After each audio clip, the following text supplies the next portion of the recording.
Sejam bem-vindos à última videoaula da disciplina de Libras e hoje nós vamos retomar os principais pontos que discutimos ao longo de toda a disciplina.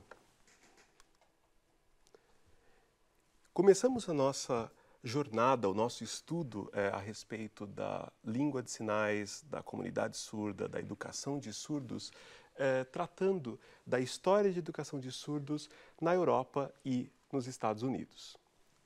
Vimos, por exemplo, que na antiguidade greco-romana as pessoas defendiam, acreditavam que a língua oral é superior e, por essa razão, os surdos tinham que aprender a falar, tinham que oralizar.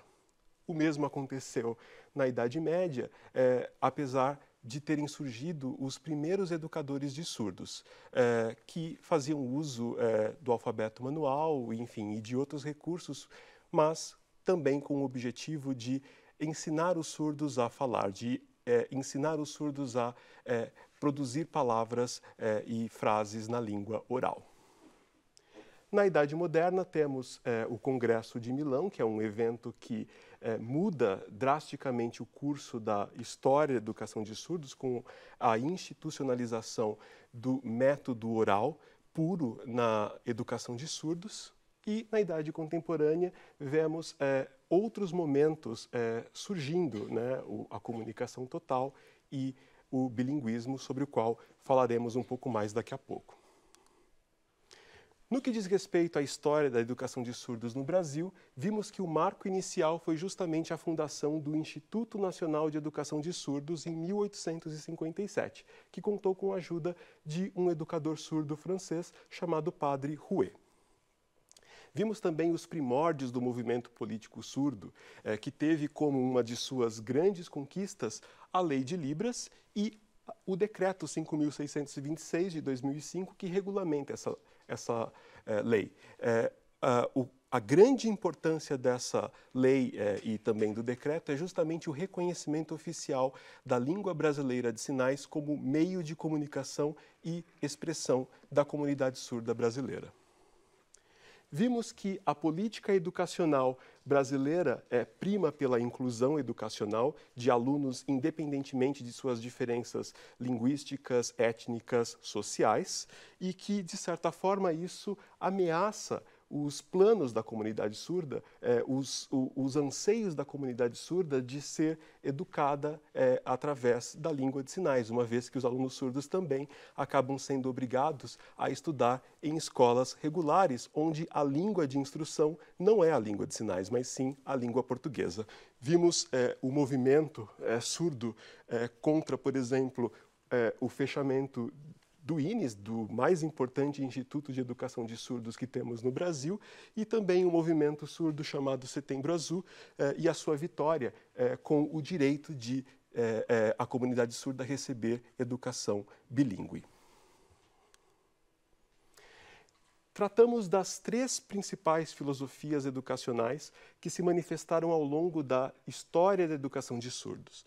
Falamos do oralismo, que, como vimos, defendia o ensino da língua oral e a supressão da língua de sinais. Vimos a comunicação total, que, enfim, diante do fracasso do oralismo, permitiu o uso da língua de sinais como um instrumento nesse processo de educação de surdos, mas ainda não como uma língua em seu pleno direito. E, por fim, vimos o bilinguismo, que é o estágio atual da educação de surdos, aquele em que a língua de sinais está integrada no processo educacional, ou seja, a língua de sinais é uma das línguas presentes no espaço educacional, no espaço escolar, na educação de surdos. Vimos os embates, os obstáculos que a implementação de uma política bilíngue na educação de surdos no Brasil vem sofrendo, justamente por conta de uma legislação que determina a inclusão de alunos surdos na rede regular de ensino. né, a educação inclusiva e também ao fato de que, apesar de os surdos terem conquistado o direito de serem reconhecidos oficialmente como uma minoria linguística, como usuários de uma língua diferente da língua majoritária, a língua portuguesa, a sua educação ainda está submetida à educação especial. Ou seja, a educação de pessoas com necessidades outras e, na verdade, não é esse o espaço que a educação de surdos deveria ser discutida, ser pensada. Vimos também as diferentes visões sobre a surdez. Discutimos a chamada visão clínica, que é aquela que foca na perda auditiva, né? Vimos que a perda auditiva se manifesta em diferentes graus e vimos que ela também pode ocorrer em diferentes momentos em relação à aquisição da fala. Ela pode ser anterior, ela pode ser durante a aquisição da fala e ela pode ser posterior. Vimos como esses dois elementos, esses dois fatores determinam o maior sucesso ou o menor sucesso de pessoas surdas desenvolverem a oralidade. E justamente com base nisso, defendemos que o oralismo não pode ser a melhor política educacional para pessoas surdas, porque nem todos os surdos são capazes de desenvolver a oralidade. Diferentemente da visão clínica, discutimos a visão socioantropológica, que entende a surdez não como uma desvantagem, não como uma deficiência, mas sim como uma diferença linguística, cultural e identitária. Vimos também as diferenças linguísticas e culturais da comunidade surda. No que diz respeito às diferenças linguísticas, estudamos que Libras e português, por exemplo, são línguas de modalidades diferentes. Libras é uma língua visual gestual porque é percebida pela visão e produzida por outras partes do corpo que não são usadas, por exemplo, na produção de línguas orais, como as mãos, enfim, as expressões faciais. E vimos também que Libras e português são sistemas linguísticos regidos por princípios diferentes. Ou seja, são sistemas linguísticos que apresentam uma gramática própria. No que diz respeito às diferenças culturais, analisamos aqui um excerto de um teatro surdo, no qual valores surdos se manifestavam, né? A visão que os surdos exibiam a respeito dos ouvintes, como vimos aqui, na verdade revelavam aquilo que eles valorizam na sua cultura, como, por exemplo, o uso das expressões faciais, o uso do corpo, enfim, a possibilidade de tocar as pessoas de uma forma diferente daquela como os ouvintes se tocam, por exemplo. Então, vimos que, sim, os surdos têm valores diferentes da comunidade ouvinte, portanto, podemos dizer que eles têm uma cultura própria. Analisamos aqui alguns mitos que povoam o imaginário das pessoas no que diz respeito às línguas de sinais e desconstruímos esses mitos aqui. Por exemplo, aprendemos que o correto é dizer língua de sinais e não linguagem de sinais, porque linguagem é um termo mais amplo, né? E a Libras, por exemplo, é uma língua, assim como o português. Assim como não faz sentido falar linguagem portuguesa, mas sim língua portuguesa, não pode fazer sentido falar linguagem de sinais, mas sim língua de sinais. Vimos que a língua de sinais não é universal, enfim, as diferentes comunidades surdas espalhadas pelo mundo têm a sua própria língua de sinais. Uma evidência em favor disso é que existe uma língua de sinais internacional usada por surdos de diferentes nacionalidades em situações em que eles precisam se comunicar. Vimos também que as línguas de sinais não foram inventadas pelos ouvintes, mas são sistemas de comunicação que emergiram naturalmente para atender às necessidades comunicativas de pessoas surdas. A Libras, por exemplo, não é derivada do português porque tem princípios gramaticais muito diferentes. Nós exploramos muito bem isso em todos os níveis da gramática da Libras, tanto no nível da estrutura da palavra como no nível da estrutura das frases, por exemplo. As línguas de sinais não se resumem a gestos, mímicas e pantomimas, ilustramos muito bem isso aqui, mostrando a vocês o vídeo de uma pessoa sinalizando sem tradução para o português, e certamente vocês não foram capazes de entender o que estava sendo dito ali, porque vocês ainda não conhecem a Libras, vocês ainda não entendem o que os surdos falam quando usam sua língua. Por quê? Porque a Libras não se resume a gestos, mímicas e pantomimas. Se fosse o caso, certamente nós não precisaríamos fazer cursos de Libras, nós não teríamos dificuldade de entender o que surdos estão dizendo quando estão conversando entre si. Vimos também que as línguas de sinais não são totalmente icônicas. Existe sim uma grande quantidade de sinais cuja forma remete a algum aspecto do significado que esses sinais expressam, mas isso não ocorre 100% das vezes. Vimos também que as línguas de sinais têm sim a mesma capacidade expressiva que as línguas orais, ou seja, elas podem ser usadas para falar de qualquer coisa. Como eu já disse aqui, toda esta disciplina que tratou de temas bastante complexos, como história, política, linguística, poderia estar sendo dado em Libras, porque a Libras tem recursos para falar de qualquer coisa. Ela não é uma língua limitada a falar de coisas mais concretas ou de assuntos mais corriqueiros. Vimos que as línguas de sinais são tão conceituais quanto as línguas orais. Na verdade, não faz muito sentido falar que uma língua é mais ou menos conceitual. As línguas são instrumentos que usamos para expressar conceitos, né? A diferença é que as línguas variam na forma como agrupam os conceitos, né? Observamos que nas línguas de sinais existe uma exploração maior da simultaneidade. Normalmente, um sinal consegue veicular mais informação do que palavras nas línguas orais e, por essa razão, quando traduzimos uma palavra da língua de sinais, em geral, fazemos essa tradução através de uma frase, né? Enfim, de um conjunto de palavras, porque não temos um correspondente exato na língua oral que consiga veicular toda aquela informação que está sendo expressa pelo sinal. Por fim, vimos que as crianças aprendem línguas orais e línguas de sinais de forma semelhante, obviamente aqui considerando situações ideais, ou seja, situações em que as crianças surdas têm a chance de interagir com usuários da língua de sinais desde cedo, desde seu nascimento, e nessas condições, sim, as crianças surdas apresentam um desenvolvimento linguístico muito semelhante àquele que se observa em crianças ouvintes, adquirindo a sua língua materna através da interação com os seus familiares, com os seus pais.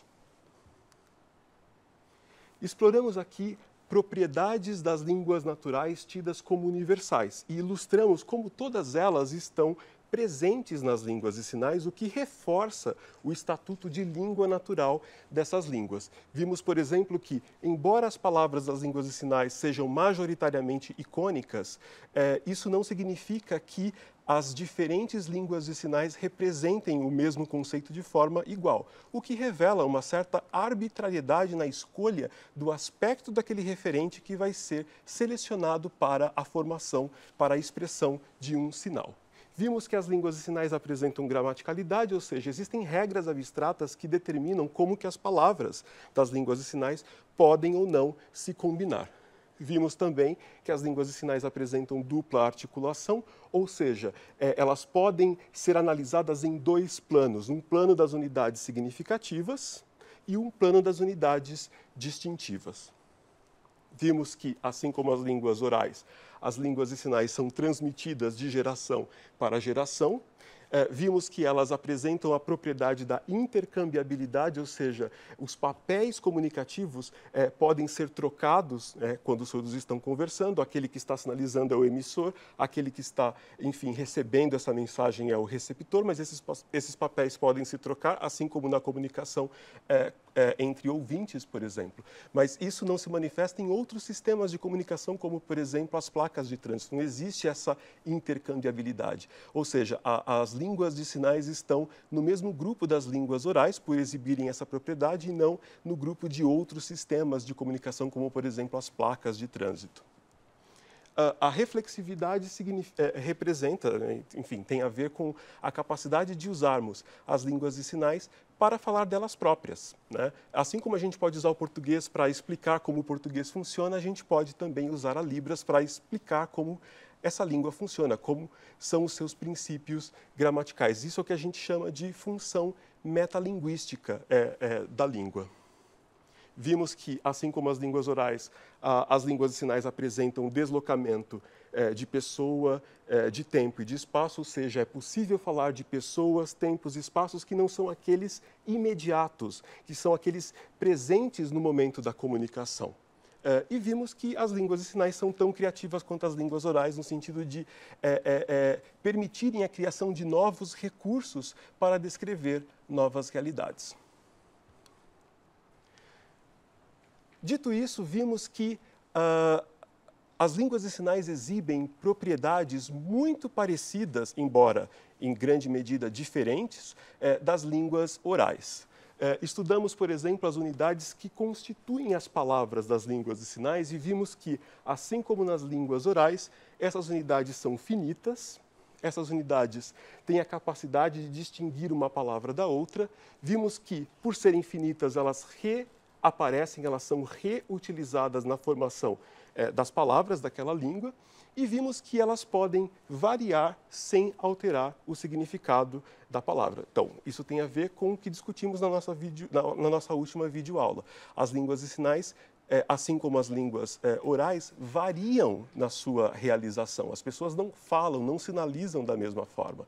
E o que a gente está vendo aqui é que os elementos que constituem as palavras das línguas de sinais podem se manifestar de forma diferente sem que isso altere o significado das palavras, né?